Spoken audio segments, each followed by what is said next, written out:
네, 안녕하세요. 예스마입니다. 항상 구독과 좋아요는 저한테 힘이 많이 되고요. 소중한 시간을 쪼개서 광고 한 편씩이라도 끝까지 봐주시면 정말 깊이 감사드리겠습니다. 그리고 제 영상의 속도가 마음에 들지 않으신 분들은 영상 하단부에 속도 조정기가 있으니 잘 참고하셨으면 좋겠습니다.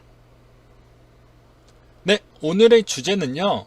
비트코인, 이더리움, 이오스 왜 올랐을까에 대한 내용을 한번 준비를 해 보았는데요. 매우 주관적으로 해석을 하다 보니까 오해 없이 들어봐 주셨으면 좋겠습니다. 네, 그리고 제 생각과 다르신 분들은 해당 댓글로 남겨주시면 정말 감사드리겠네요. 보게 되면 해당 기사 내용이 나온 게 하나가 있습니다. 보시게 되면 중국의 BSN 4월 25일 출시의 이더리움과 이오스 프로토콜이 해외 지원하게 될 것이다 라고 해서 엄청난 소식이 나왔는데요. 중국의 국가정보센터가 주도하고 있는 블록체인 서비스 네트워크 BSN이라고 불리고 있는 게 25일 출시된다라고 코인포스트가 16일 시점 때 보도가 나왔습니다. 시간대비까지는 잘 모르겠는데 아무튼 보도가 나왔어요. 예, BSN 자체는 블록체인 프로토콜이 아니라 몇 개의 퍼블릭 블록체인의 해외 대응이나 엔터프라이즈 블록체인에 이용할 수 있는 하나의 중앙 직검적 플랫폼이고요. BSN의 개발에 관련된 후오비 그룹의 대표에 따르면 BSN은 이더리움과 이오스 프로토콜도 통합할 예정이라고 되어져 있습니다. 하지만 중국 국내가 아닌 국제 베타 테스트가 7월 끝난 이후 해외에서 대응할 것으로 알려져 있다고 되어져 있고요.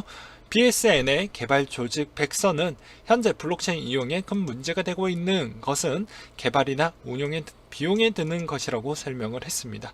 퍼블릭 인프라로 이용할 수 있는 네트워크를 만드는 것이 급선무라고 말하고 있다고 되어져 있습니다. 해당 백서에 의하면 그만큼 비용을 상당히 절감할 수 있다라는 내용이 담겨져 있고요.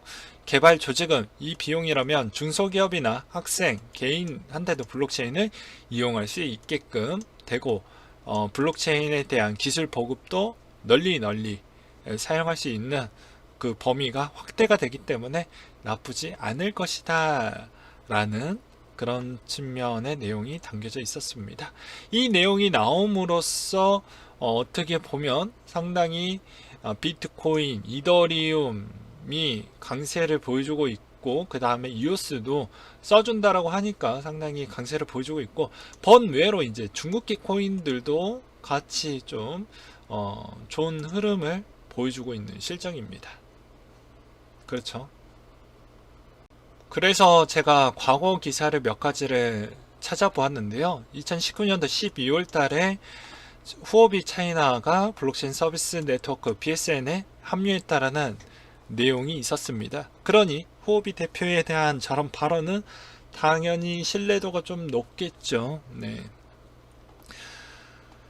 국가정보센터, 중국이 주도하는 국가정보센터가 해당 후오비가 이제 참여를 하게 되고 블록체인 서비스 네트워크 차이나 이외에도 뭐 차이나 모바일, 차이나 텔레콤 그리고 CNBI 등 유명 기업들이 참여한다라고 되어져 있습니다.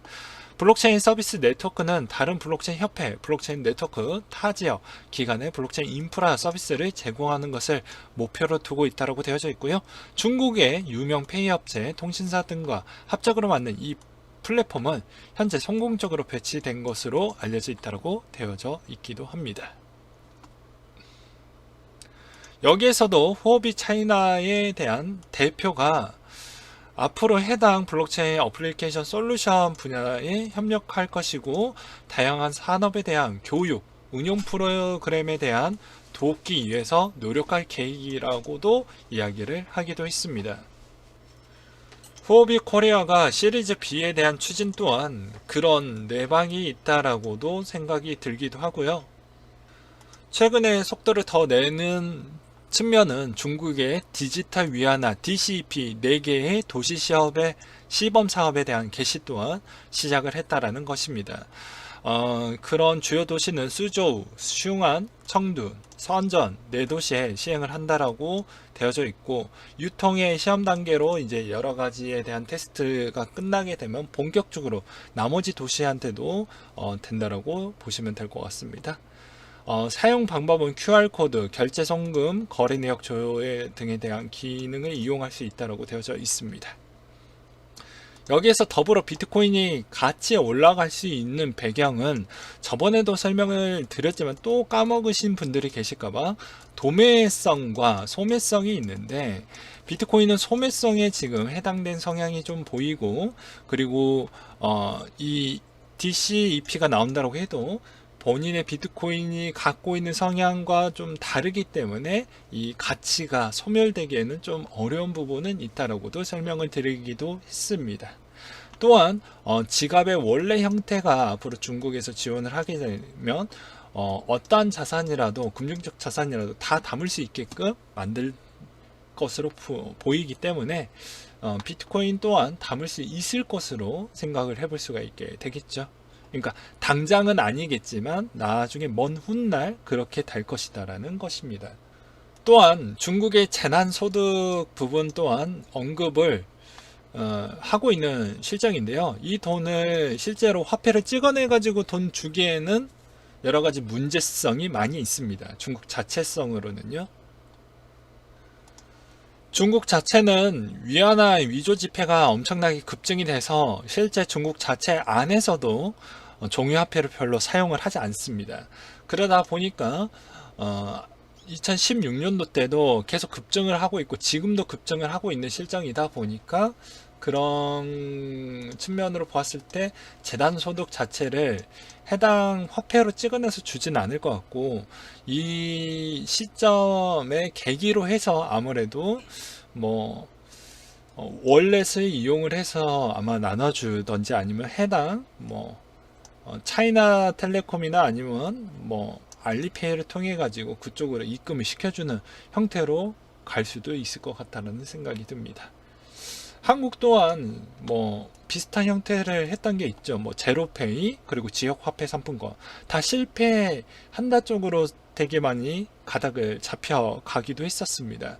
그렇지만 이번에 재난소득을 나눠준다라고 해서 신청자 수가 엄청나게 급증을 하면서 정부가 주도했던 측면에 대한 서비스가 성공을 했죠. 아무래도 중국 자체에서도 나중에 이 부분이 명확하게 마무리가 된 시점이 언제인지는 모르겠지만, 그걸 나눠서 만약에 쪼개서 계속 준다라고 한다라고 하면은 아무래도 그 시점에 도래해서 그 펌핑을 시켜야 되니까, 그 CBDC를 펌핑을 시켜야 되니까, 그리고 그만큼 많이 사용하게끔 유도를 시켜야 되니까 아무래도 그렇게 연결을 지어가지고 하지 않을까라는 생각도 들기도 했었습니다. 해당 사진 또한 지금 테스트하는 기반에 대한 내용이 많이 돌고 있습니다. 여기에서도 화이 메이트 9이라고 되어져 있죠. 화이 측에서도 이런 서비스를 받을 수 있다. 그리고 나머지 폰에서도 기본 탑재형으로 아마 갈 것이다 라는 생각도 들기도 합니다. 여기에서도 디지털 앱 4가지 기능을 사용할 수 있고, QR코드 송금, 주고받기, 범프 등이 되고, 그리고 이미지 사진 참고하셨으면 좋겠고, 신용 등급별로 이용 금액 한도도 달라진다라고 되어져 있습니다. 이제 본인의 신용에 따라서 소액, 고액, 무제한까지도 가능하다라는 점을 볼 수가 있게 되겠고요. 아무래도 교통비 보조금 형태로 처음으로 진행이 될 것으로 보여지고, 나중에 재난 저런 기금도 어느 정도 정리가 되면 그것도 이 시점에 녹여가지고 뿌려줄 것으로도 보여지기도 합니다. 여기에서도 연내 발행을 목표로 두고 있고, 중장기적으로 1조 위안을 또 풀어서 할 것이다, 이런 내용도 나오기도 했습니다. 중국의 3반기 내 CBDC 발행한다 라는 소식도 4월 13일 날부터 계속 주구장창 나오고 있는데요. 보게 되면 중앙은행, 상업은행, 전자지급, 수두룩 보이죠? 아무래도 이런 기반 형태로 자리를 잡아서 진행을 할 것으로 보여지다 보니까 잘 참고하셨으면 좋겠습니다. 네, 오늘은 여기까지 한번 준비를 해보았고요. 항상 여러분들한테 힘이 되고 도움이 되는 예스맨이 되도록 하겠고, 이상으로 마치도록 하겠습니다.